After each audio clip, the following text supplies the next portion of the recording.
Welcome back to Shoujo, your favorite podcast. You have no choice. If you listen to us by default, we're the best one you have, so we must be your favorite. I'm Sarah, your Shoujo expert / just watched a lot of it.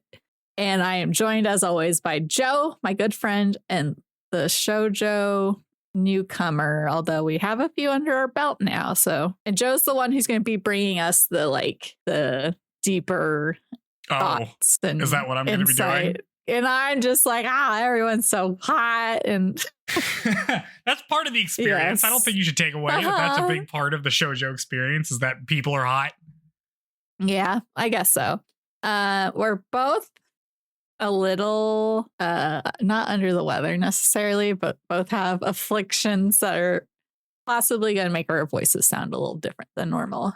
Yeah, you can tell it's the end of winter, and you can tell because I'm getting sick. I either have allergies or a sinus infection. Jury's still out because it's only been like this for like 4 days. Oh, well, that's a long time. I've never had a sinus infection, so I cannot tell you what the sinus. They last for about 10 days. So if it stops after 10 days, then it was probably a sinus infection. If it continues indefinitely, then it's an allergy. Isn't it fun? Gotcha. Isn't it fun to exist? I like all these people I know are like, I love nature. I love going outside. It's like rejuvenating for me. Don't you just love it, Joe? And every time I go outside, I'm like, no, I take damage from something.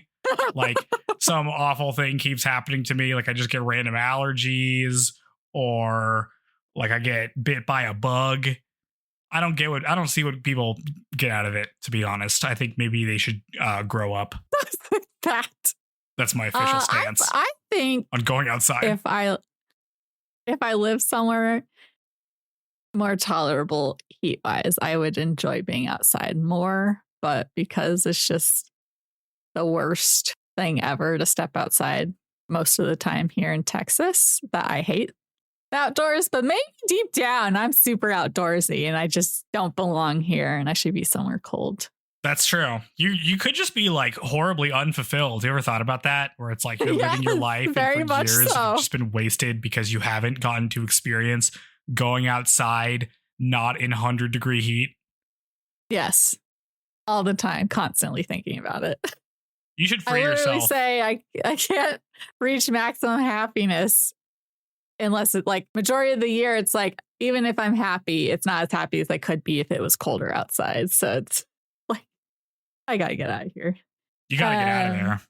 Yeah, I do. Hopefully within the next year. We'll see. I think the rules, like the reins may be loosening at work and I may be able to move somewhere else. Oh, okay. So I know, right? What if and my mom, every time I mention it to my mom, she's like, you'll never make it without your family. And I'm like, that just makes me want to do it more and prove you wrong. Yeah, I get that spite motivation. Yeah. I Always literally have good. a patch on my car that says fueled by spite. There it is. Yeah. Other than the ailments, what's going down in Joe land? Okay. So last week, we're just going to talk about current events a little bit.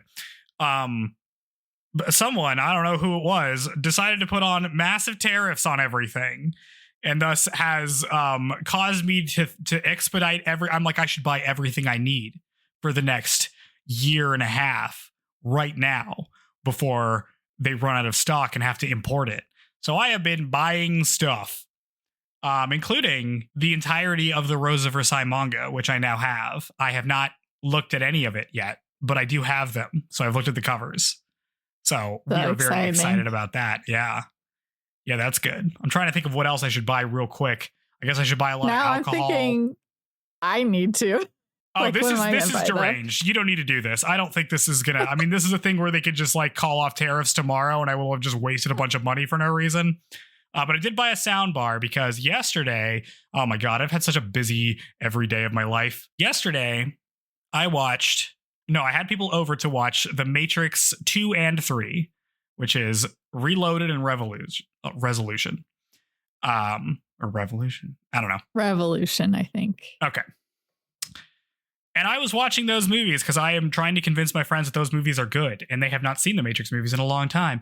And having watched them again, those movies are good, but too many action sequences. I am actioned out after watching those action sequences.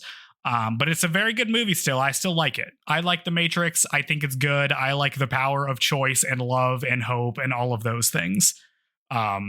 Which might be resonating now a little bit more than they have been in the past for reasons that might be related to the first thing I said. So that was good. And then immediately after that, I went and hung out with some friends, and they showed me, they had me play. Well, first they showed me Xenosaga in preparation for me to play Xenoblade Chronicles 3. So I played the first this hour. Is a Switch game? It's a Switch game, yeah. So this is like a long-standing series. That around. Yeah, the Xenosaga series, because there was like Xenosaga is like a franchise, I guess, of like games that are like only somewhat related to each other. And in those, there are like different, like there's the Xenoblade games, there's the Xenoblade Chronicles ones, and some other things like that. So they had me play number 3. Which is the most recent one. It's on a Switch, and it has weird MMO combat that I'm not so sure I'm on for. But I gave it a shot, and it's pretty fun. So maybe I am on board. We'll see. The first games are like turn-based RPGs, which I hate, but I play so many of them that it will just roll off of me. Because I can overcome any hardship to play video games. So I'm about to wrap up. I'm in the last act of Gears of War Tactics, and that will be it for Gears of War for me. I will have played every Gears of War game, so I could always pick up another franchise. You know, maybe it's Xenosaga. Yeah. Speaking of Switch, what are your thoughts on the Switch 2 and the $90 price? Well, besides the fact that it's going to cost $1 bajillion, it seems fine. I think turning the Wii remotes into mice, like a mouse, is interesting. That's kind of fun, I guess. Oh, I didn't see that. I don't think I would go out of my way for any of those games. Yeah. Well, yeah. None of the Nintendo, except for Pikmin, which I wouldn't buy a new console for, but like that's the only Nintendo property or IP that I actually. Oh, here we go with the voice. It's getting you too. Disaster podcast. Mario, freaking, I don't know, Donkey Kong, any of that stuff is not going to do it for me. And then also I have a Steam Deck now. So like if it's available on Steam, I will play it on that rather than Switch. So and they're going to have releases be on both for a bit, right? So if it is Switch exclusive, I can still play it on my Switch. Or no, like $90 is insane. And also I don't care about From Software enough to play whatever that new game is. The PvPvE game. Let's go. Player versus engine. I will wait to see what that is like. I don't know. The cost of this is absurd for how many games I have in my backlog. Oh yeah. I'm like, I could just do that for like the next 5 years, honestly. That's true. You know what I'm saying? Like, yes. Yeah, I don't know. Like Metroid Prime, I played the first Metroid Prime. I played like 10 minutes of Metroid Prime 2, and I'm like, maybe I'm good. It just doesn't, I don't know. Nintendo games just don't click for me. As much as I am excited about Kirby Air Ride 2, maybe. That's fun. But other than that, I don't know. I don't think I'd like drop like $400 for any of these things. Nah. It just doesn't feel like the move, you know? Yeah. Oh, he just saw my cat. My cat has been super on me the last few days. And I'm like, sometimes I think I'm allergic, and I've mentioned that before. And not only am I already feeling like a little allergy, whatever, but that just made it worse, I think. It's deteriorating. Watch us deteriorate on episode whatever of Shoujo. What is this, like 58 or something? Something like that. Oh, no. My voice is already so nasally. It's just going to be even worse. It's going to be brutal. I'm sorry for the Sonic experience, listeners, but you're just going to have to push through it.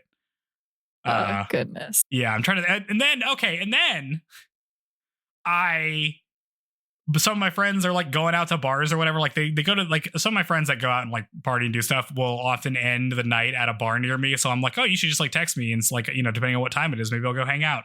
And they texted me at like 1 a.m. and they're like, come out to this bar. And I'm like, yeah, I told you guys to do this. So I guess I should go. But then we ended up going to one that was further away and I ended up staying out until that bar closed. So I stayed until like 2:30 a.m. for like the second night in a row. Closing out the bar. Oh man, it's brutal. I just keep doing things because I have all like my friends are just like, oh, come out, we're doing this thing. And I'm like, I'm supposed to say yes to social things so I don't become a hermit. At least you have that option. That's true. Because I'm like, I'm going to die alone if I never go outside of my apartment. I'll never meet someone. But also it's like, do I want to meet someone that's what they do for fun when it's not what I do for fun typically. Yeah. You just got to do it. Sometimes you just got to do it. All right. And just not get any sleep. I have to have friends first. And freaking prowling lady from that meetup I went to has not hit me up yet. Mm-hmm. You can facilitate this. God. You can make this happen. I believe in you. But yeah, like I stayed up late on Friday too because I was hanging out with some friends and then it was like late and I convinced one of my friends to play Aina Dream Barbecue. The video game called Aina Dream Barbecue, which is very good and weird. And I get so excited anytime I get my friends to try this weird thing I'm into. So I had to stay up and watch her play like half of it. And I ended up staying up till like 2 again. I get no sleep. So that's been my life. I get no sleep and I'm constantly busy.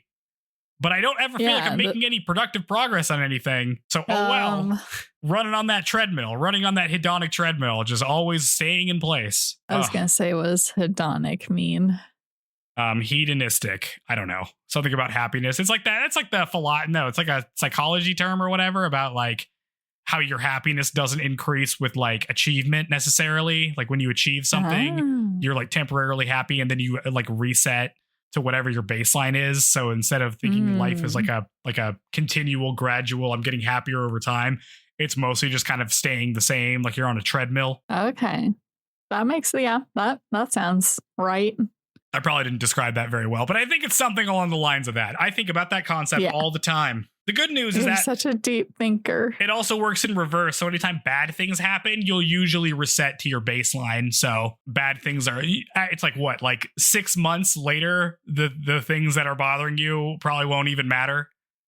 I tell myself that a lot in the moment when like something really bad happens to me. I'm like, I bet in 6 months I won't even remember this happened, or I just won't really care about it. It'll be a distant memory. And that usually is true. Nice. No, I feel like I don't know. I don't think I have a massive ego, but also I'm just like, oh, everyone's just going to think of that when they think of me if they witness that bad thing. Oh. And I'll just think that.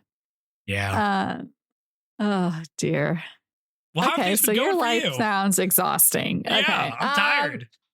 Mine's been like the reverse where I had a 3-day weekend. I had Friday off since it was first Friday, which is a great thing. If you have a company, I think having the first Friday of a month is a great perk.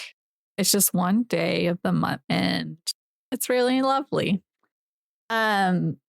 What have I been doing? I wrote down so I could say I did things. Okay, first off, got a home for the dog. So he's out of here. Nice. So it's just me, Cricket, and Moxie again. It's super chill now. And I did a deep clean, like Friday was half napping, half like deep cleaning my entire apartment. So now it's all clean, it's all calm. And but in that calmness now I'm like, okay, what am I doing with myself now? Let's see. I started playing that repo game a little bit and it's not as scary as I thought it would be, but I think like with the right, and I've played a little bit with other people. I think with like we should get the server to try it. It's only $10, but it's like a fun game with friends. I'm like the last survivor a lot of the time, which doesn't mean I'm good. It just means I was probably hiding and everyone else got killed and then I had to do something. Let's see. I also started up Children of Zodiacs. I think that's the name. on my Switch. I literally only played like the first little encounter, but it's like a turn-based strategy or command. Like, you know, like Fire Emblem or something. Oh, tactics, like a tactics game.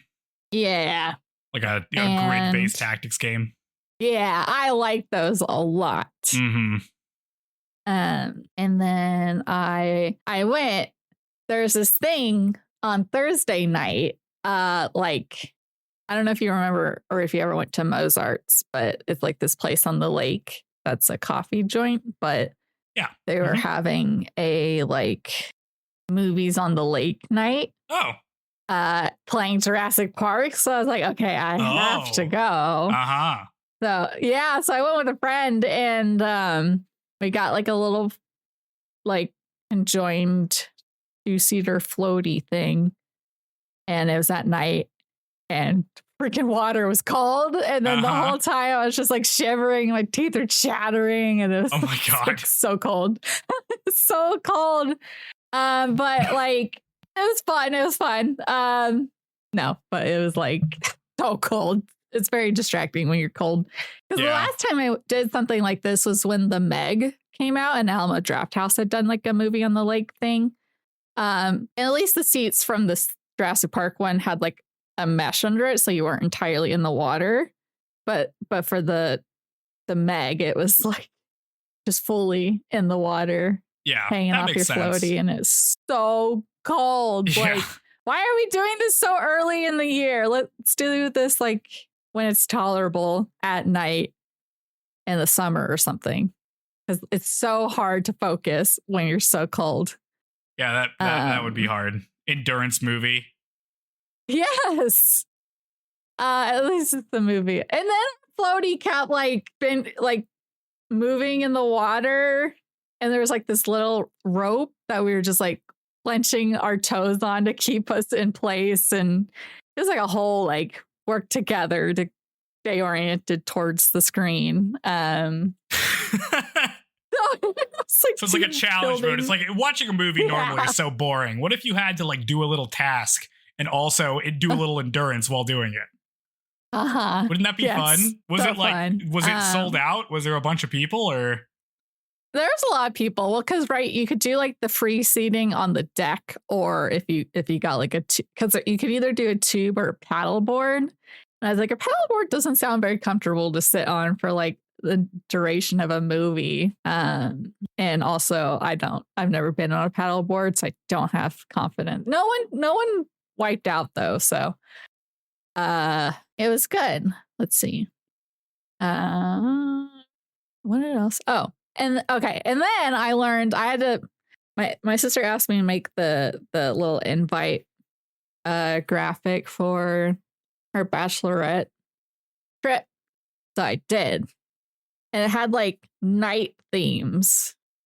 So you're gonna be there a certain number of days, and one was lingerie, one was pink, and one was sparkles, and I was like, "What the hell is lingerie? We're not having to wear lingerie at this thing, are we?" And then and my friend explained to me that it was like everyone buys lingerie for the bride and she like tries them on and this and that. And I was like, okay, I had no idea this is the thing. Will my sister be able to tell if I get lingerie off a sale rack, you think? Like, mine won't be the best, right? So I'll just get her something and then all her friends will pick cuter ones. Okay. I've never heard of this either, really. I know. Well, that's a thing, I guess. They don't do this at bachelor parties, is what I'll tell you. Oh, I wonder that the bachelor parties you're going to are like typical. We're not buying the boys boxers and having them try it on, you know? Well, maybe what have you done on your bachelor trips? What did we do? How many have you? Let's see. One time I went to Vegas. I mean, mostly it's like you go somewhere and just like do some stuff at that place. Like, I don't think there's any like structured thing I've done every single time. You know what I mean? Like I don't think of like a bachelor party tradition that like, oh, everybody has to do this part. Well, people just think of like going to a strip joint as like the thing that you do on a bachelor trip. But yeah, I feel like even that isn't that common. No, I've never done that. I've never been to a strip club. I kind of want, I don't know, but it's like I haven't either. The opportunity will never come up to, I don't know. I've been to clubs that have like dancers. That's about as close as you get, but that's like not. I know. It's not a strip I went club. to one. I was scandalized. I was like, oh my gosh. You're scandalized. Oh man. Butt, basically. This was years ago. I cut loose. I'm, yay. Take what your mama gave you. Let's see. I think that's and then we had this cool thing come out in the game. It was like our little April Fool's thing. Because every April Fool's, I think I've been the one making the thing for it, where the first year we were like jokingly doing like money, like walkabout bucks or something as like we're going to have in-game microtransactions or something was our April Fool's. And then we did like this course Upside Down had come out, and it was like a lot more divisive than we thought. And so we were like, April Fools are making a second one of those that a lot of people didn't like. And then this year it's, and then last year it was like, you guys want legs for your avatars in game. So we just made like little legs that stick out of the avatar head instead of like where they would be. And these have all just been like fictional, like make a graphic to like show, but it's not actually in the game. But this year we did put it in the game, and it's called, because like we have grip to putt, where you like hold the grip so that you don't accidentally hit the ball when you're putting. But we've done grip to puppet, where you like can hold your thing and then a sock puppet will be on your hand and you can make the mouth move and stuff. Oh, that's really good. So that's like so that's really been fun. That's in the game right now. There's a cute little kind of derpy looking sock puppet. So that's been a fun thing that came out. And yeah, that's what I have been up to. Yeah. There. That's good. Yeah. It's a lot of stuff. Yep. See, you're making it sound like you don't do anything. That's a lot of stuff. Well, that's because I had to specifically write down this stuff. I feel like I need to do that, just like, because I'll get to the end of the week. I'm like, I don't think I did anything at all this week. And then I'm like, oh, wait, I watched 4 movies this week. Mm-hmm. But I would have never remembered and that. I started watching the first season of Survivor. I was like, the first?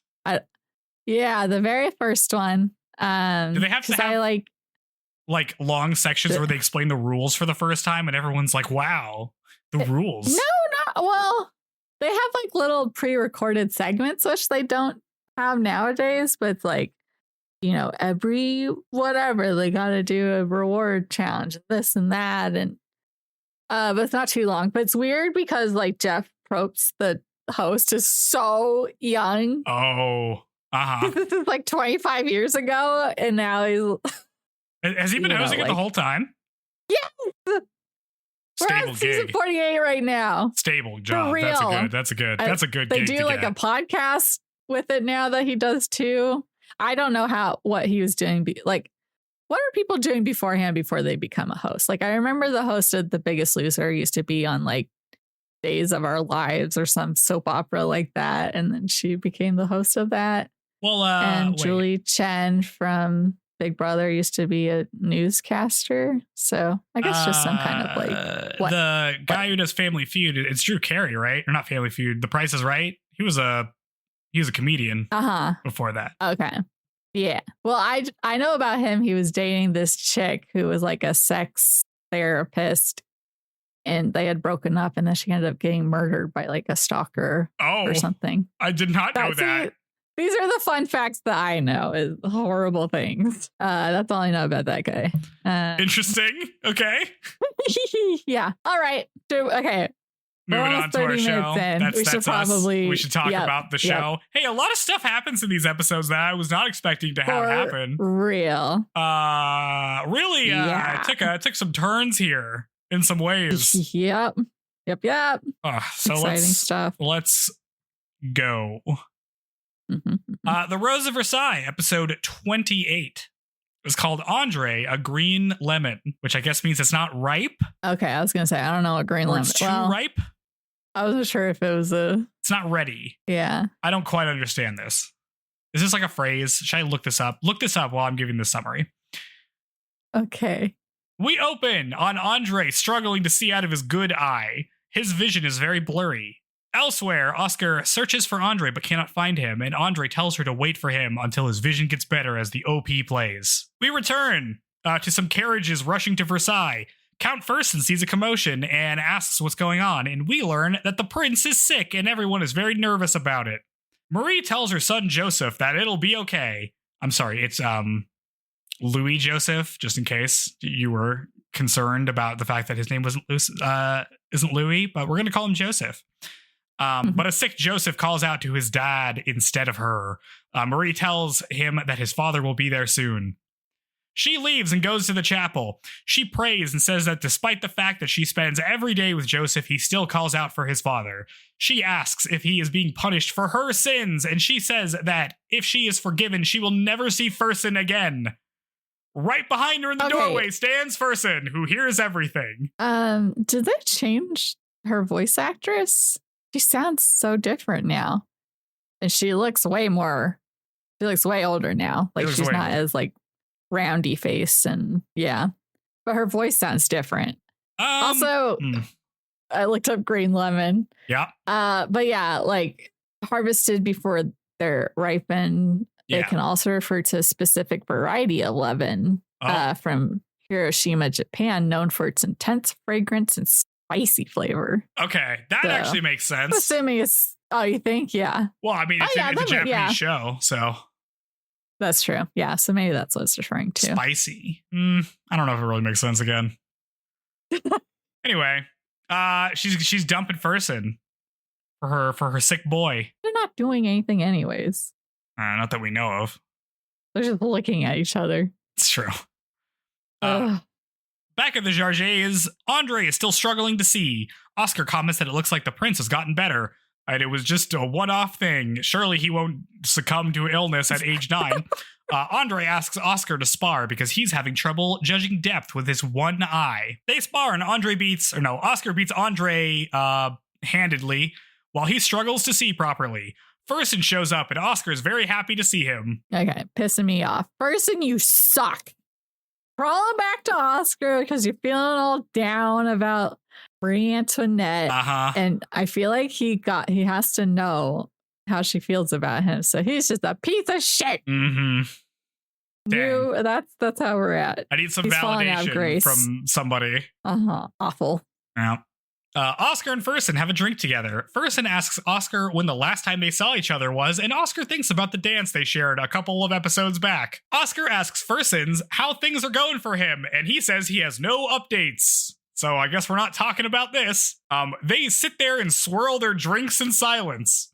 Then Fersen tells them like savages. They're like going hard with the swirls. They're like holding it like not how you're supposed to hold a wine glass. I don't know if it's because it's like a brownish color, so I couldn't tell if it's like supposed to be like gonna say it looked brandy disgusting. Or something. I don't know, or like port. I don't know. What do people drink? It's in a wine glass. It's in a wine glass, and they're like airing it out. I don't think you need to air out those other things. Well, you're supposed to hold it by like half the stem and the top part, but they're both just holding it on the top part, not touching the stem at all. Like it's weird.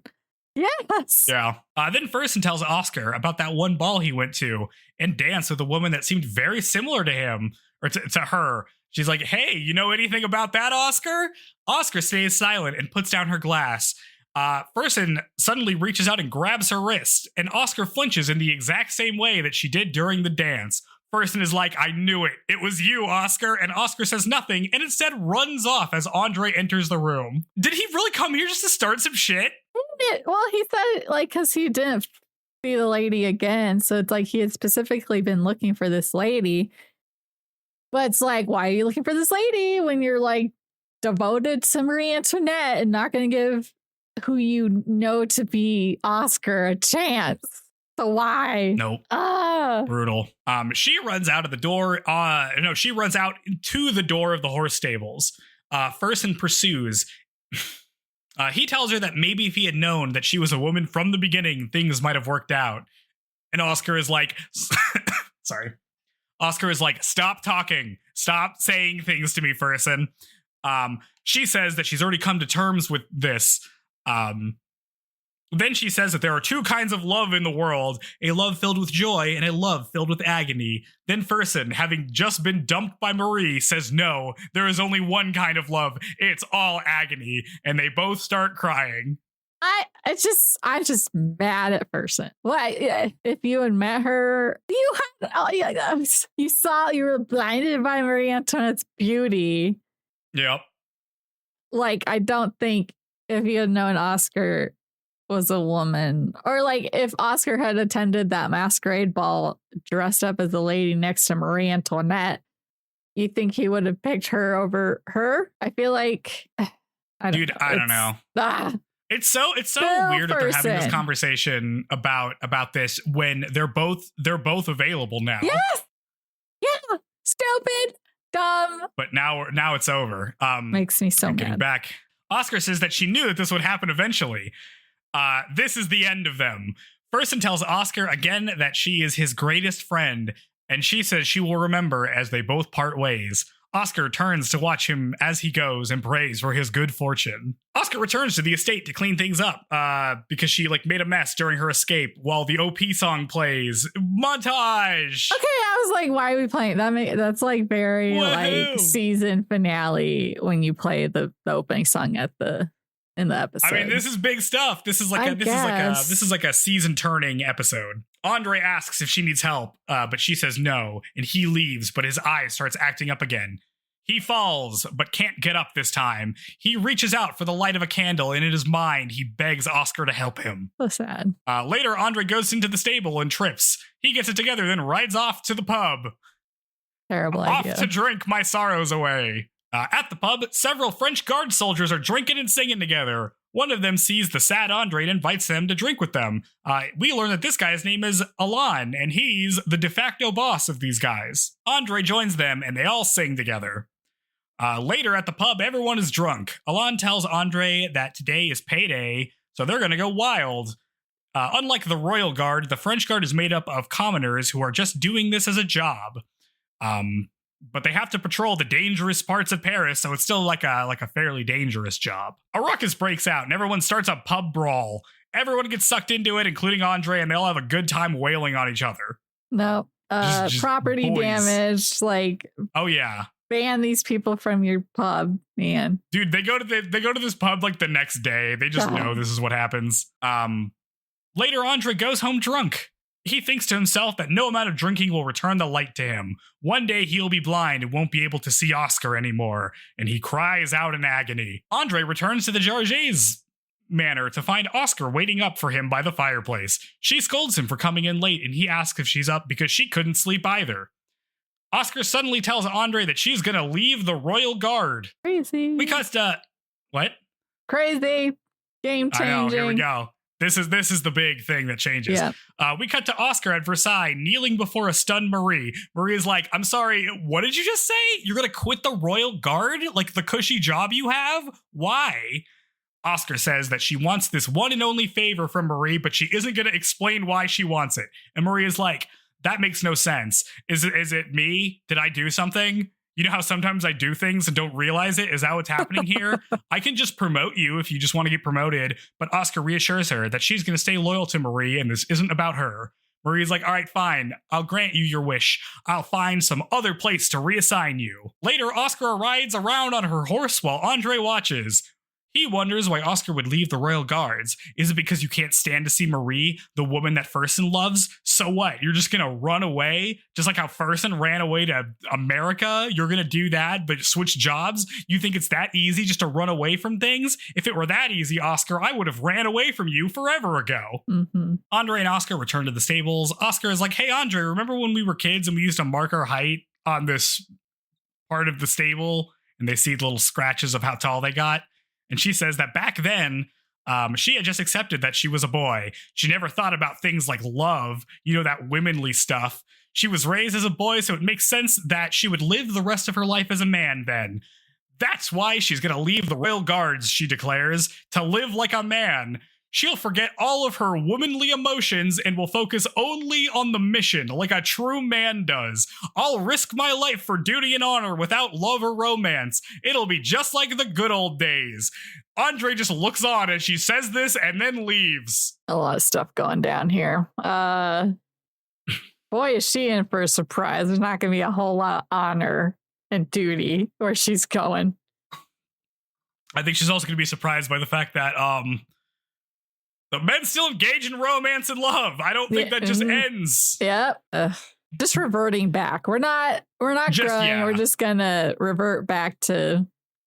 Oh no, this is hard cope. Like, what if I just threw myself into my job and didn't consider? What if I just do the extremely toxic masculinity thing where I just not think about my emotions, instead just cover them up forever? What if I never process anything for all time? Got that part right about being a dude. Yeah. It works out so well for them.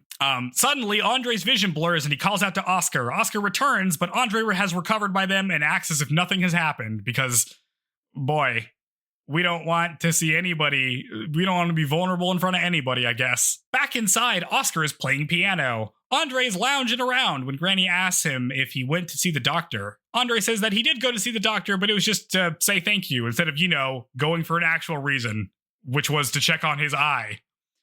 We get a flashback of the doctor's visit where the doctor tells him that, physically, nothing should be wrong with his other eye. It shouldn't be he shouldn't be losing vision in it or anything. Maybe it's just, strained or something because, you're using it a lot for the first time. Andre just tries to get a drink, but Granny tells him to bring Oscar tea first. I thought he was going to, break it, and then that was going to reveal his eye thing. Oh, that he's just injured dump hot tea on Oscar or something. Yeah, that probably would have been better than what does happen. Yep. Man. Andre, let's see, takes the tea to Oscar. She takes it and tries to leave. Or no, Andre tries to leave, but she stops him. She tells him that she is going to live as a man from now on and can't rely on him anymore.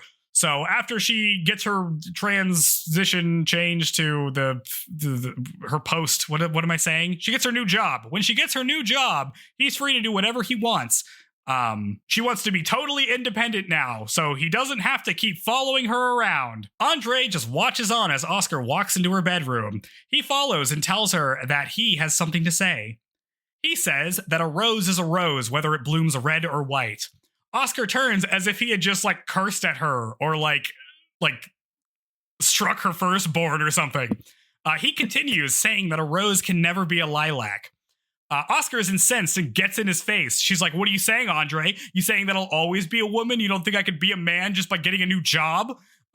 He doesn't answer, so Oscar slaps him across the face and grabs him by the collar. She's like, answer me, damn it.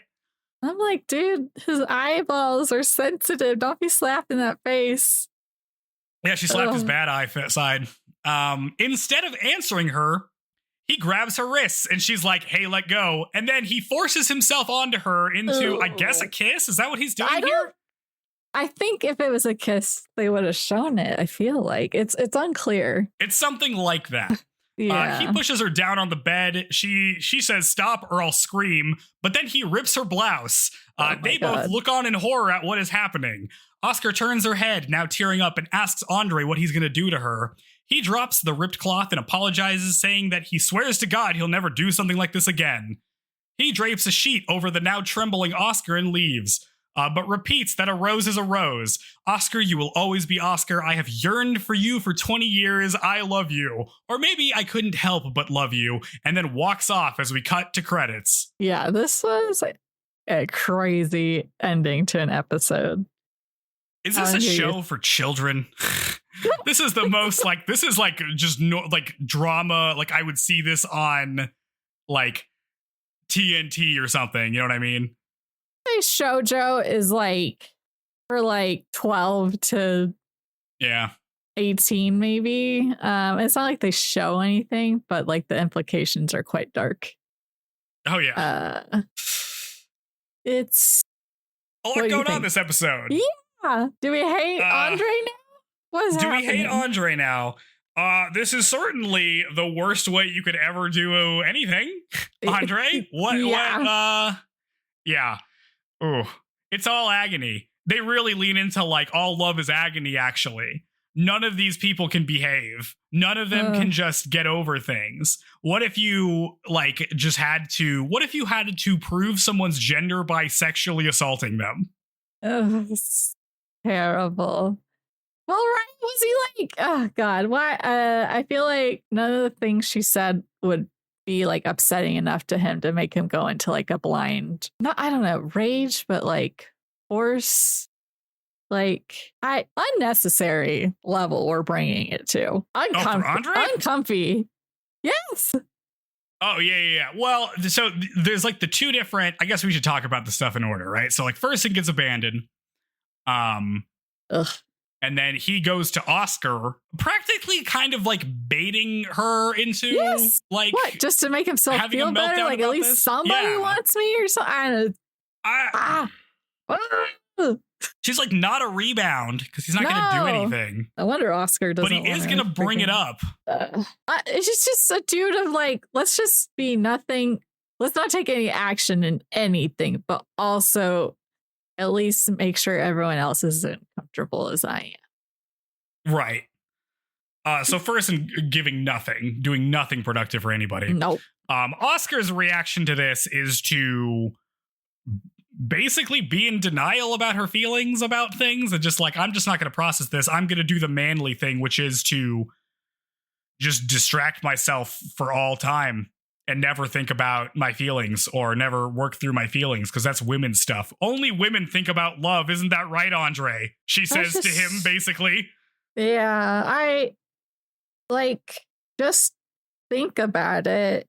Person's not great. He kind of sucks. That would make it easier to get over if you just think about the situation and how he used you. And then there's Andre, who is like, oh, I'm going blind in both eyes now for some reason because the woman I love is so outside of my ability to have her that I'm going to lose that light forever as she decides to become a man and abandon me. And what other way can I express that than violently assaulting her as a thing that I want for myself? Let me show you that you're a woman by exerting my male strength against you. What is going on? So you can't deny it. Yeah, but like, why is she? Do we think Andre can just overpower Oscar like that? It's tough, right? Like, I mean, I guess if it's like going by the rules of swordsmanship and stuff and playing it fair, then that requires maybe more skill than just brute strength, but maybe just in like sheer physical force, it's not. I don't know. Women are typically stronger in the legs than arms, and dudes are the opposite. I know, but it's like the way that Oscar responds to this is very. Maybe she's just more shocked that he's doing it at all. It's got to be a shock response. It's because it's Andre. Like if it was somebody else, because I mean, in next episode she kicks a guy's ass pretty handedly. You know what I'm saying? But even like her just being stunned and being like, "What are you gonna do to me?" does not sound like a thing Oscar would say. But I guess it's the stunnedness, right? It's the escalation of the situation. It's the fact that she's in this position that she like shouldn't be in if she's a man, right? But like is not only this is happening with Andre, this is also flying in the face of what she is like declaring about herself. Yeah, I think the solution would be Oscar accepts being a woman, but being a woman doesn't have to make you be a certain way. You can still be an individual and you choose who you are regardless of your gender and just be like, I'm a badass woman and kick your ass, dude. And it doesn't matter that I'm a chick. Yeah. I mean, I feel like that's an extremely modern sensibility thing to have. I guess so. As opposed to like what's happening here. But yeah, I mean, that is the answer, right? Like that is the where this arrives logically.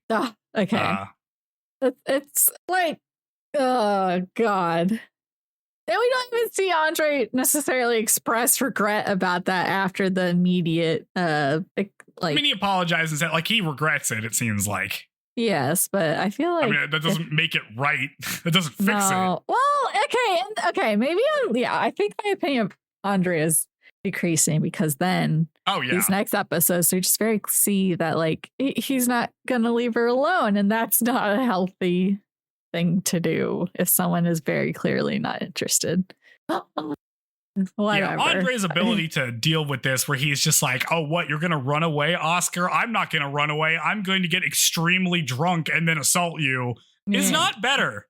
Nope. Is in no way any better. Like, there is a lack of self-awareness, of like inability to process your feelings, that nobody is going to process them and they're just going to wait till the last second for it to blow up. Because this happens because she tells him that she's going to be on her own. And that he's going to be by himself. Like, she's going to leave. She said he doesn't have to, but I guess she should have stated, like, I do not want you to follow me. I want to be independent. Not that she's giving him an out to keep following him. So, not that I think it would have changed how he's behaving if she had said, leave me alone. No, yeah, but that's what Anyways. Okay, we're going to be on this forever. Oh, it's because it's brutal. I mean, this is huge. No. This is like redefining everyone's relationship with each other. Yep. But I guess we'll go on to episode 30, where things do not really get that much better. Episode 30 is called A Doll Starting to Walk. We open on General Jarget's looking for Oscar. He can't find her, and Andre tells him that she went on a ride. He asks Andre why she quit the Royal Guard, and Andre says he doesn't know, but also tells him that she has dismissed him as her aide. So he's probably not going to know. So maybe don't ask me about this. This episode 29. Oh, yeah, this is episode 29. I wrote the wrong one. Episode 29 is called A Doll Starting to Walk.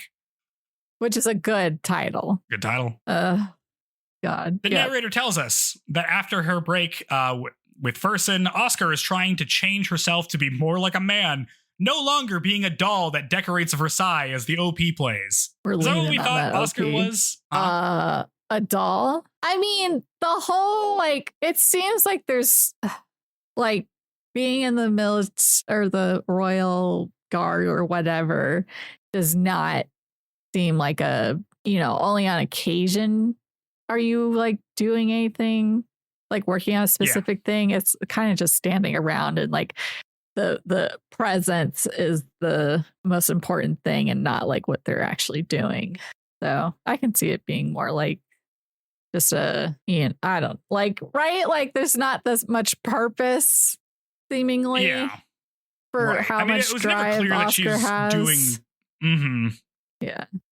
And, like, people have always kind of regarded her as, like, a little oddity that's kind of fun. Like, they've always kind of been amused by the fact that she is a woman that's, like, has a man's job and dresses like a man and all other stuff. Yeah. Like, they acknowledge that she's legit, right? Like, nobody, people respect her, like, her authority or her abilities or whatever. But, like, it is still very much, like, a little, it's like, this is the fun little thing. And, like, it harks back to what Jean was saying during the trial, where she's like, this is like, she's like Maria's little plaything that just, like, hangs out and does this thing. I mean, that's not totally off, but it's also like, I mean, Marie's also kind of a doll at Versailles, right? Like, she's the queen and does stuff. Yes. But she also has to, like, perform and look good and do all this other stuff. I mean, they're kind of all like that there. Yes. Yes. Well, it's like the whole, Versailles is, like, not doing the ideal thing. So it's easy to dismiss. Well, it's all them. just facade there. Yeah. Speaking of Versailles, we cut to Versailles, where Oscar is assigned to be the commanding officer of French Guard Company B. Marie wrote that this was the only open position at the moment, but if Oscar wants something else, she'll find her another position. But Oscar is like, that's great. Yeah, love that. I'll just take this position. It's fine. The Royal Guard sees Oscar off. Girardel and some guards demand to know why she is resigning. They're like, is it something we did? Are you, like, mad at us? But she says no, and also provides no further information. She tells Girardel that he'll be in charge after her and then leaves. Oscar walks out to see Andre with her horse. They stare at each other as Andre remembers him assaulting her in the previous episode. Oh my God. Oscar mounts up and tells Andre without looking at him that until her new job starts, she's going to be staying at their villa in Normandy. And from now on, he is no longer to accompany her. She then adds that she is not angry about the other night, but also refuses to remember it. We get the rest of the assault scene again as Andre watches Oscar ride off. Ugh. So I guess that's how we're handling that. We're not going to process that either. No. I We're just going to forget that it happened, says Oscar, and I'm sure she totally is going to forget that. I'm sure everybody here is not going to remember that moment, the most important moment. Let it fester. Yeah. God. In Normandy, the narrator tells us that Oscar is thinking about the different kinds of love. The love that Andre had for her was the same that she had for Fersen. Because of this, she knew that the best thing for Andre was to distance herself from him, just how Fersen distanced himself from her. Technically, it's not the same because Andre actually knows you as a person. Yes. Like, instead of the, like, nothing is happening between us Fersen, like, weird. I don't know. Why does she like him so much? Why does she like Fersen? Yeah. Because he's charming? I don't know. Yeah. Find him very unlikable now. I was fooled by his pretty looks at first, but I was also a victim of Fersen. Yeah, no, it is not. They are not alike at all. Oscar did not grow up with Fersen to be his like right hand. Not the same, but she doesn't know that, I guess. And also, distancing himself didn't really work because as soon as he came back from the American Revolution, she fell right back into it, baby, right back into place. At night, Andre goes and hangs out with the pirate man. We acknowledge him. They hang out. That's here. Right. Yeah. Mr. Pirate is like, oh, hello, my fellow disabled comrade. I see that you're blind in one eye. I have a peg leg. You also have an eye patch on, so I feel like that's also a common trait. He comments that Andre seems to be having some love troubles. He says people see two types of light, physical light and the light of hope in other people's hearts. Eyes are nothing but an accessory. Andre, which one of those lights are you blind to, my boy? But Andre gets up and leaves as Mr. Pirate tells him to be happy. Instead of doing that, Andre goes to the bar to get drunk.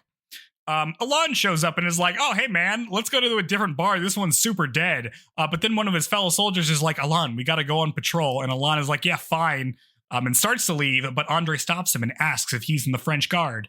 Alon's like, oh yeah, man, I'm in Company B. And Andre is like, Company B? And then he asks him for a favor. We cut to the French Guard barracks. Oscar is there a day early to get a lay of the land. We meet Colonel D'Auguste, the lieutenant commander, who's an old-looking guy with a mustache who has basically no authority as far as I can tell. Absolutely not. Oscar asks to take a look at the troops' barracks. In the barracks, all the troops are hanging out. They get word that the commander is coming and try to scramble to become presentable.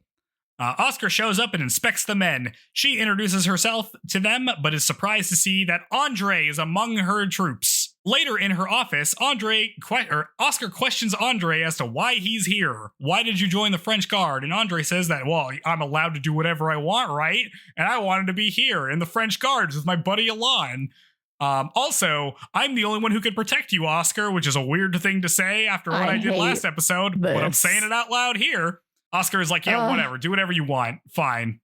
No, it's creepy. Like, it's bad. My God. Vibes are bad. You learn nothing, Andre. You're becoming like, this is too much, my man. Ugh, awful. While walking back, Andre hears the men gossip that Oscar is actually a woman. They're not going to take orders from a woman. Alon is like, yeah, this is certainly a weird situation, but doesn't really comment any further. In the dead of night, Alon wakes Andre up to go on patrol. They walk the wall, but Alon immediately takes a break because nothing happens at night. Alon's like, hey, Andre, you told me that you're a carpenter's son, but that's a total lie, isn't it? And Andre is like, But then Alon continues, pulling out a knife, saying that he hates nobles, and Andre smells like a noble.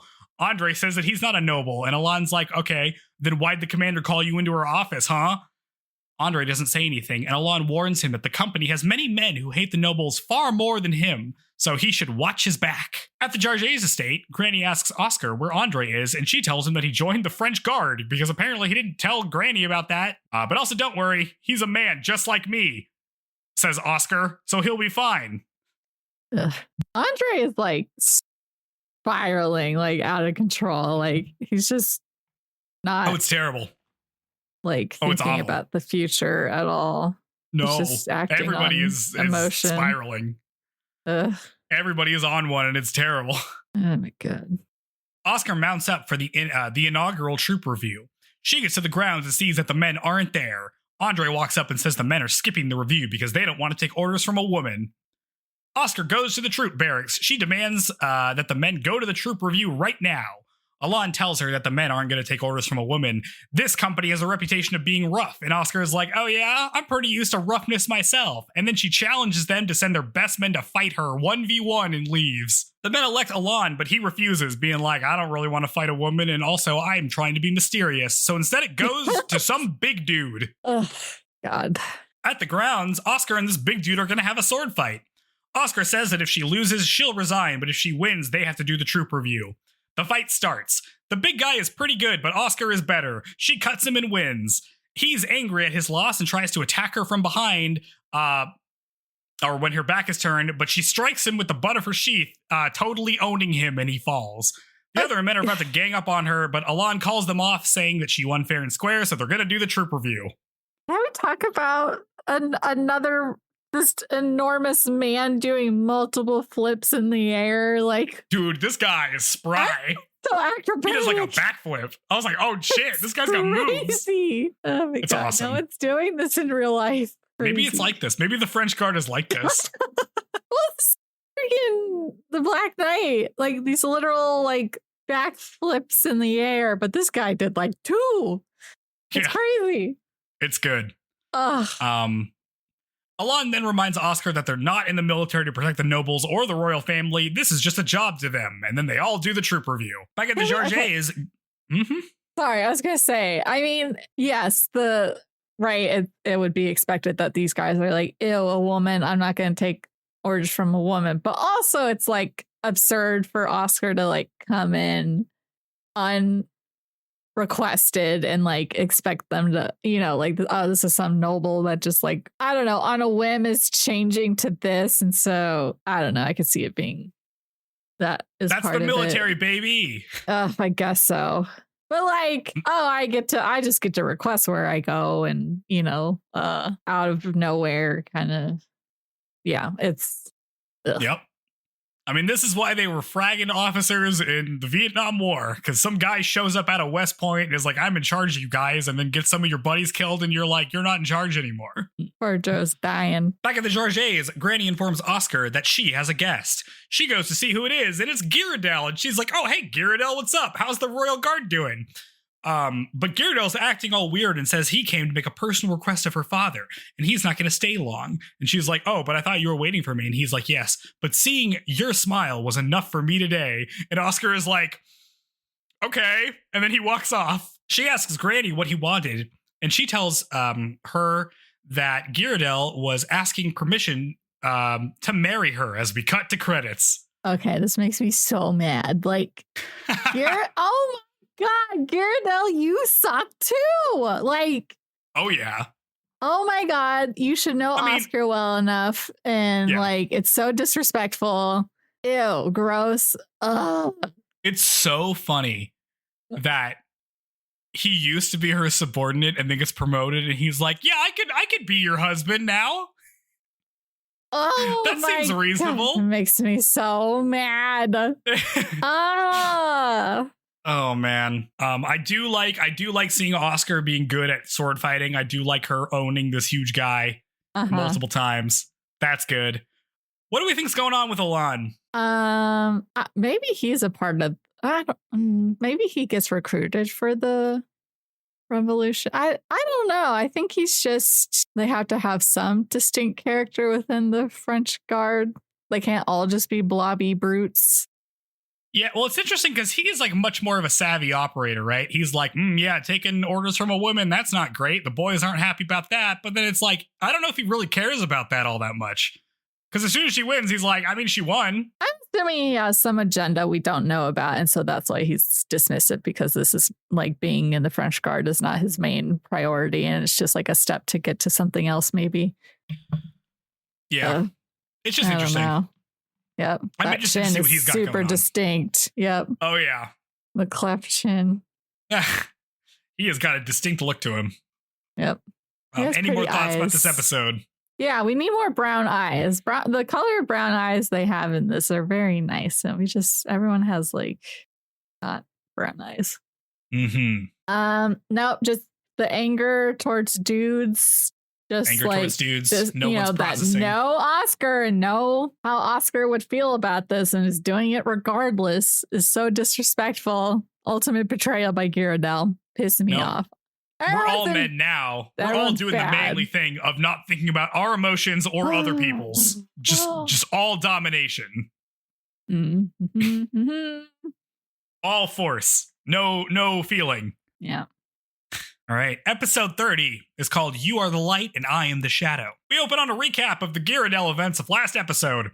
Oscar returns to her room and is like, I can't marry Ghirardelli? Me? She laughs at herself in the mirror as the OP plays.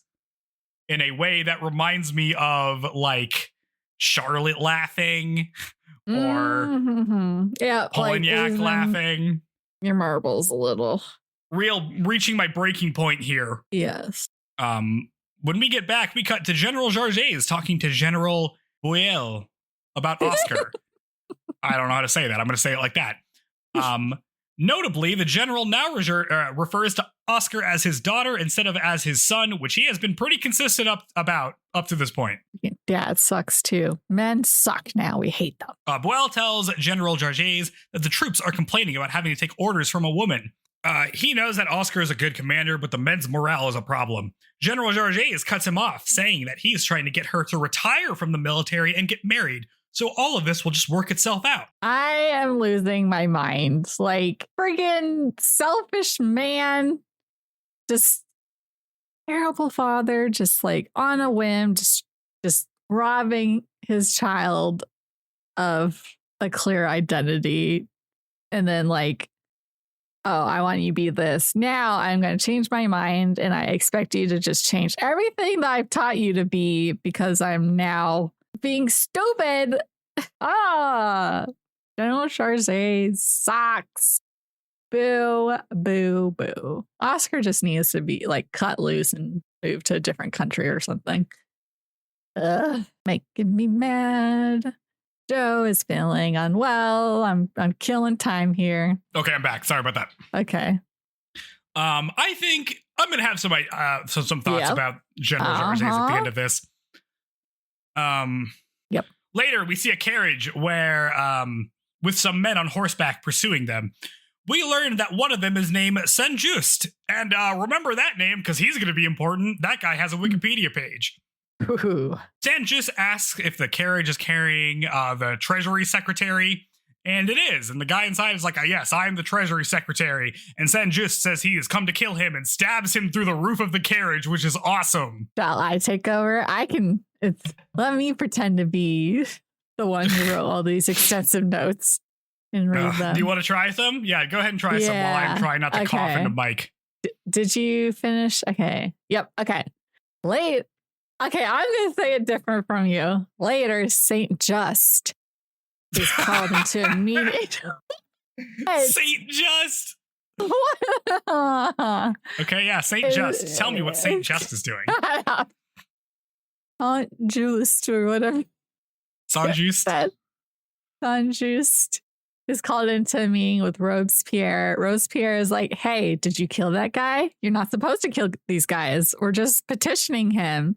And Saint-Just is like, so what if I killed him?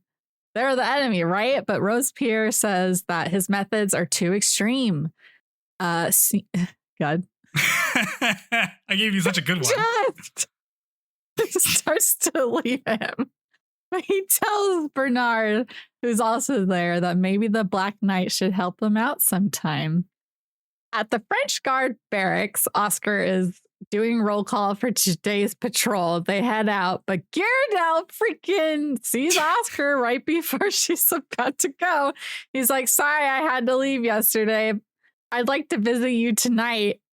And Oscar lies because she doesn't want to see this bastard and says duty tonight and then leaves. Ghirardelli wishes his dear Oscar a safe patrol. Shut up, it's Ghirardelli. Brutal. It's so hard to watch.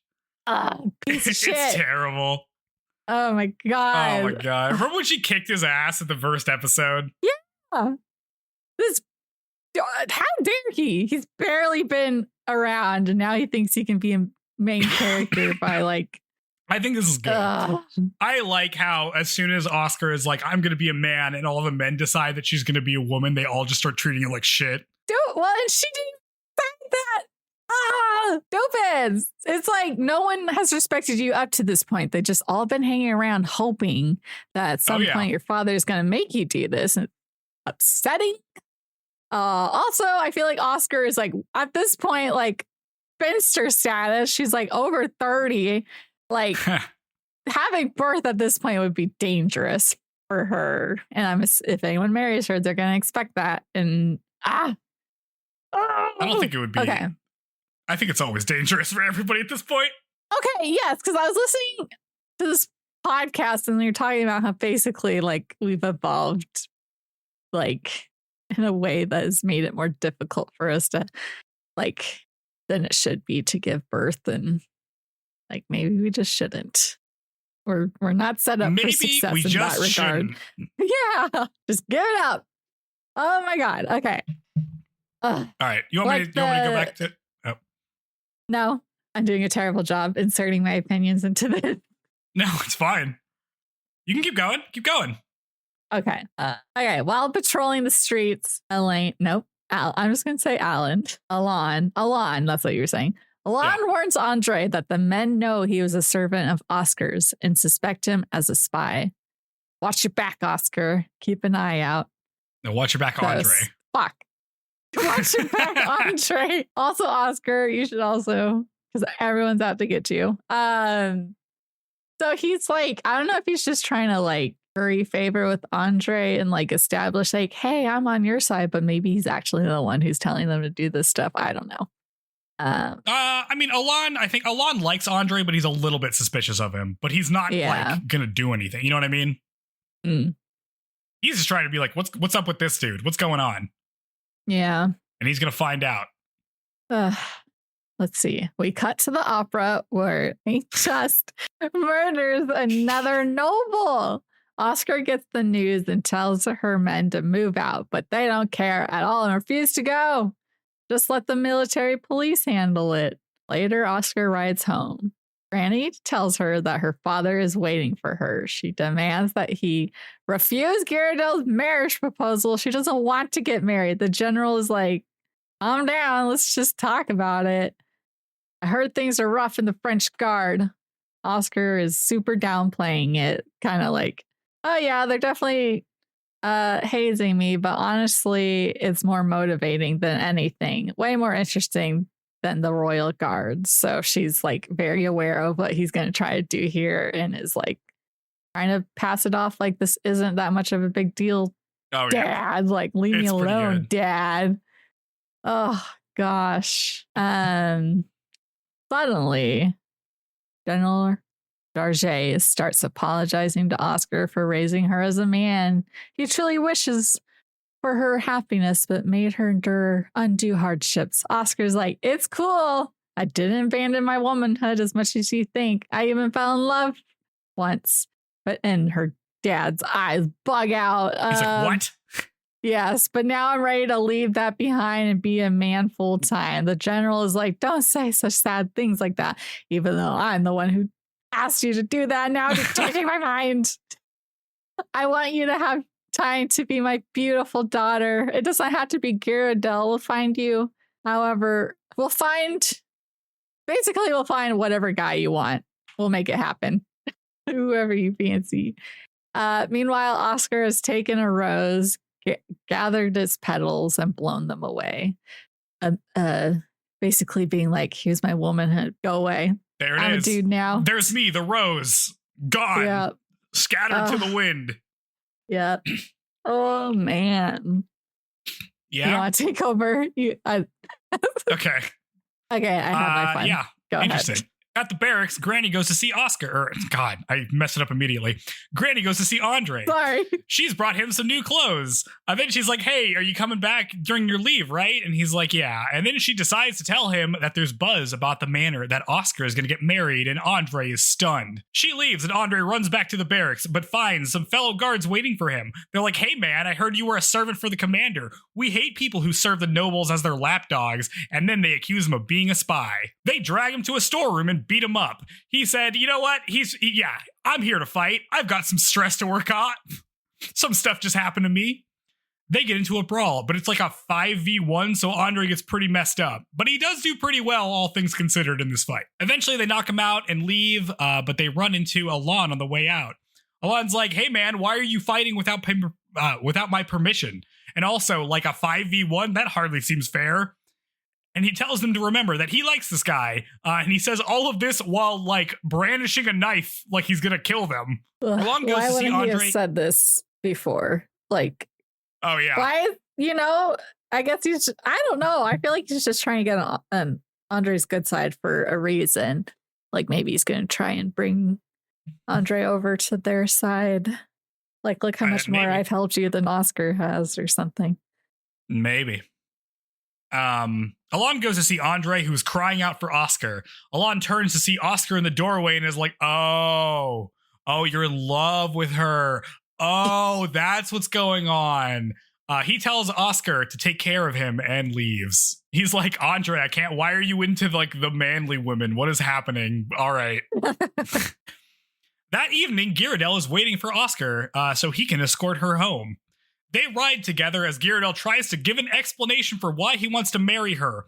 He tells her that he misses her and loves her, but it does not seem particularly confident or real. He's just kind of saying this stuff. Oscar, this entire time, has said nothing. Ghirardelli then says that if he wasn't born a noble, that he would gladly have been her servant or her stable hand. Like some other guy who might have done that. Oscar says that as nobles, they shouldn't speak that way about servants, and then rides off. Get the picture, dude. We cut to General Jarget telling Oscar that his buddy General Buell is going to host a ball for her to meet more suitors than just Ghirardelli. She must attend dressed as a woman. Oscar just plays piano the entire time instead of saying anything. We cut to General Jarget and General Buell in a carriage together. They're attacked by Saint-Just. God, I did it because you did it. Saint-Just. They're attacked by I called it Stain-Just here. I didn't even write it right. He's trying to kill General Buell. They kill the drivers, and Saint-Just fires the gun into the carriage, but it hits General Jarget instead. We see Oscar ride to Versailles to see her father in a sickbed. Granny tells her that the bullet missed his heart, so he should be okay. Oscar collapses, and Andre hands her a handkerchief because they're all there together. Remember when Oscar had a mom? Like, I would think that when her dad is shot, his wife would come see him. When she had a mom. Remember when she had a mom and then she couldn't be a plot point anymore? She didn't, and then she did, and now she's gone again. Oh my God.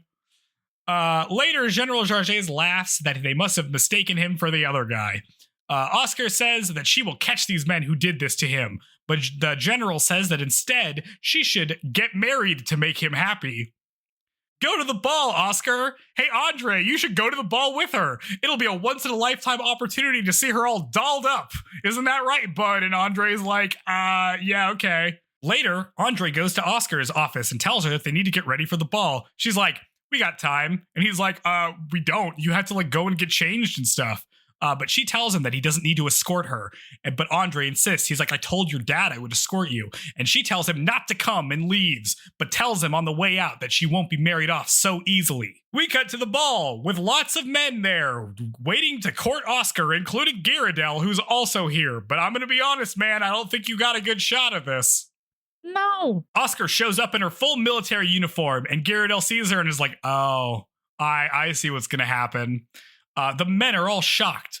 Oscar makes a big production of saying, oh, that's weird. We got a ball, but it's all dudes here. There's no women here at all. Man, that's weird. I guess I'm out of place. I'm gonna leave. And then leaves. Gyardel is like, yep, that's peak Oscar, and then toasts to her. Later, Andre tells General Jarges what happened. He accepts it, saying he won't say anything more. All he hopes is that for his daughter to never stop searching for her happiness as we cut to credits. Oh, man. Okay. Okay. So now we've done the thing. No one can be like trying to tell Oscar what to do after this. So, but this is very annoying with her dad to watch. Like, I mean, I do feel like out of all of the guys, General Jarges comes out the best out of these episodes, because basically he's like, oh, I haven't been doing my fatherly duty to Oscar. I like force her to be a man. I'm just going to do the thing I did for all my other daughters and like set them up. That's what I have to do. I'm sorry, Oscar. I like made your life complicated. I'm going to do it. And then he like doesn't really listen to her because he's the father figure. It's patriarchal and you never listen to women. And then she does this. And at the end, he's like, okay, I'm just going to back off. You know what? It's fine. I just want my daughter to be happy. I'm just going to not do anything. And I think out of all of the men in this episodes, he is the only one who learns something and is the only one who backs off. That's and I feel like if he continues to be backed off, then he comes across the best out of all of these. Yeah. I really wish we had gotten to see, because basically we saw the birth of Oscar, his declaration, and then we cut to Oscar being like 16 or 17 or something. Yeah. And like, we don't get to see like how he's drilling this into her identity and like what did he say that stayed with her that made her determined to be like this. And, you know, it's like, you know, makes it harder to see why Oscar has been so devoted to this. And yeah, I mean, like, unlike Oscar, I think General Jarges really doesn't question like the societal norms and practices and stuff like that.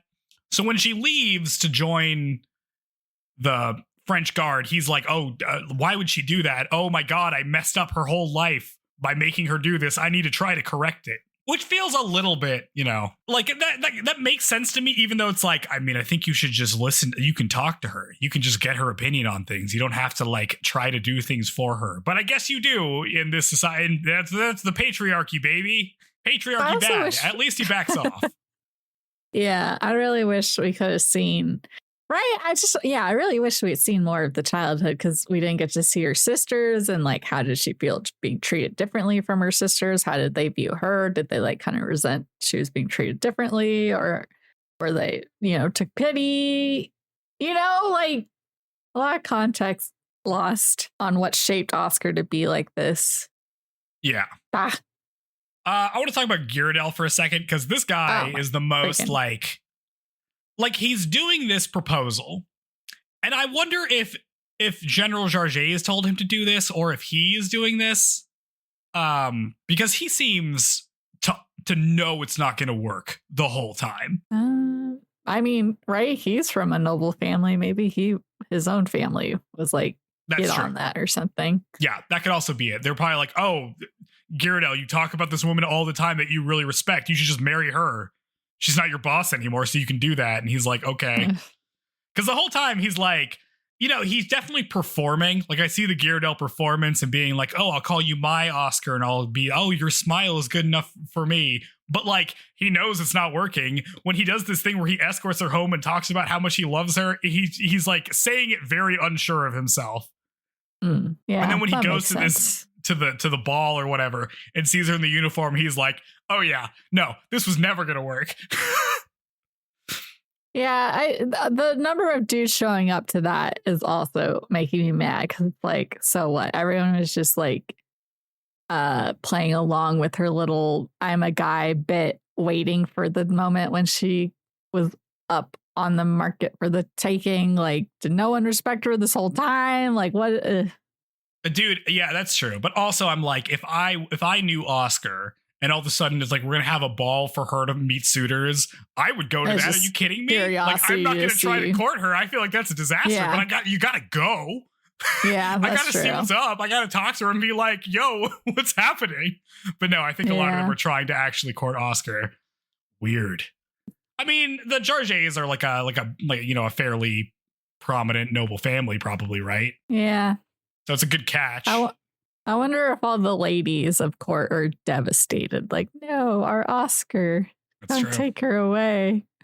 Yeah. Andre gets beat up in this episode. Yeah, he kind of deserves it. He kind of deserves it. Karma. I do like how Alon is like, oh, you're in love with her. And like, this is really weird. Yeah. Yeah. Okay. Well, all right. Yeah, it's not, I don't know. Oscar just doesn't acknowledge how much people are like going against her wishes by designing her like this, but making me mad for her. She's very clearly stated how she wants to be treated, and no one's treating her that way, or at least not genuinely. Mm-hmm. I mean, like, I do like the fact that she is just trying to like run away from her emotions by doing this thing, I think is bad. But also the fact that nobody is respecting her wishes at all is like a totally different problem. Yeah. That needs to be addressed in some way. You're not confronting them about it, so they're not learning. You're just letting them feel that way. So what do we think about this, like, as a turn away from being at Versailles, being with the French Guard? Good. We don't have to see Marie Antoinette as much anymore. I mean, the thing is, go ahead. I mean, hopefully it just, the exposure to common people more will just open Oscar's eyes. And like, now she doesn't have like the obligation to take the side of Versailles. And hopefully this just like separates her more. And maybe we do get to see Oscar lean more towards the revolution.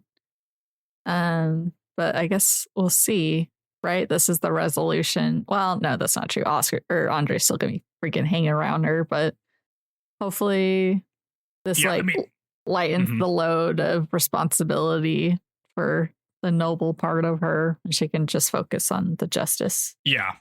I mean, this is the thing about this is, you know, obviously blowing up, getting your life blown up because you have like a falling out with all of your stuff is bad. But joining the French Guard and not being in the Royal Guard is probably the best thing that's happened to Oscar's chances of survival. Because let me tell you, I'm, you know, listening to those that Revolution podcast. The people that are defecting to the Revolution is mostly the French Guard. Those guys defect at large numbers, and it seems like Company B, based on who's in it, is definitely going to. Now that can be either good or bad, right? If she can make it good with these guys in time for that, maybe she'll go with them. If she doesn't, they might just turn and kill her. Yeah. Well, I guess we'll find out. It should be a much more like history focused series moving forward on like events and where Oscar finds herself in the mix. Yep. Episode 32 is called Prelude to the Storm, which I feel like is we're in it. It's happening. I think it's going down. And now we know, 3 episodes. In the accidental viewing of episode 34, I saw Oscar had been in a blue outfit, and now we know why, because that's the French Guard Yeah, she got a new outfit. She's blue now. Yep. So here we go. It's happening. Where will Oscar be when the revolution comes? When she says her loyalty to Marie will not fade. Is that true? I really hope it's not true, because that's bad if it is. I hope we get to see more Rosalie and Bernard. What's his face? Yeah, Bernard. That's true. We didn't see Rosalie, but we saw Bernard. Yeah. Having those guys be the bad guys.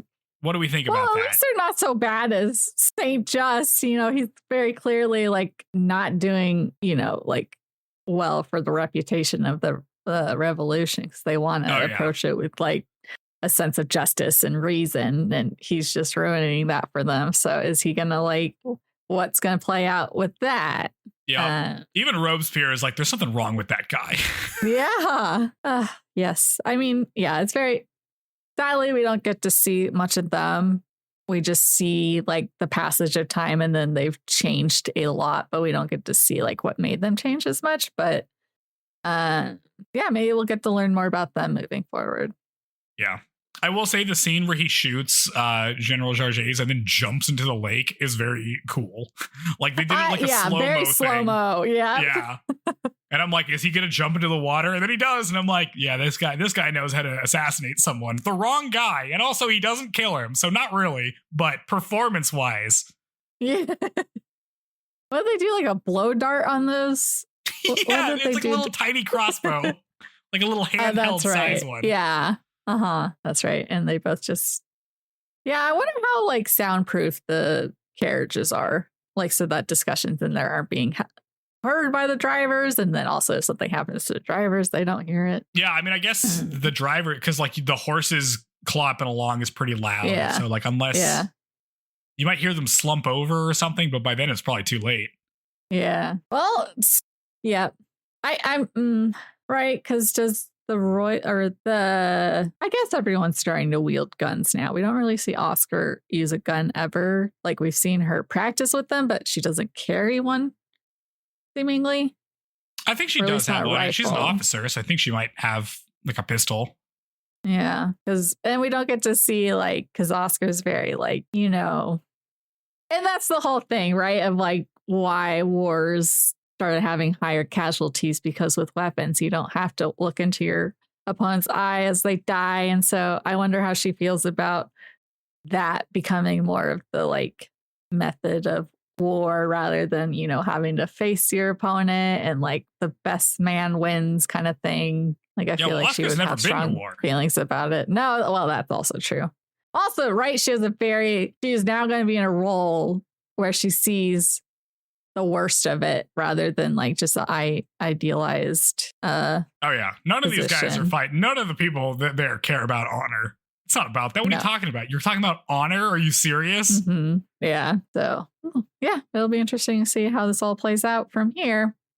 Yup. Oh man. Well, on the theme of honor, if you truly are honorable and have been listening to us for this long. Honor us by giving us 5 stars. Yep. Seamless segue. Leave comments. Come talk to us.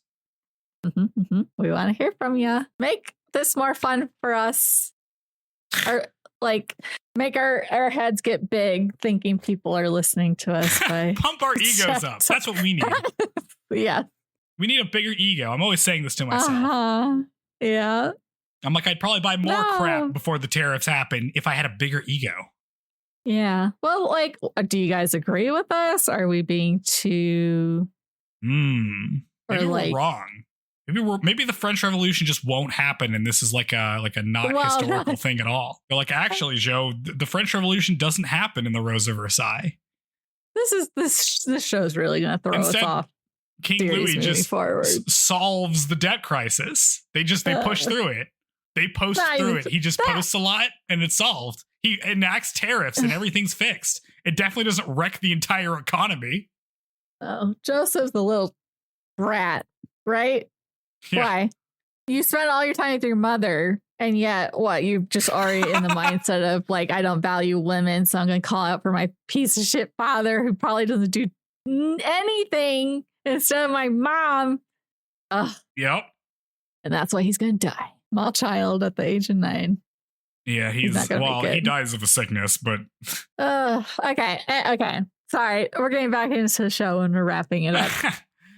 Yeah. Remember, geez, God, so much stuff happens. Don't assault people. Don't get drunk and assault women. That one goes without saying. Yeah. If you get promoted. Oh God. Yep.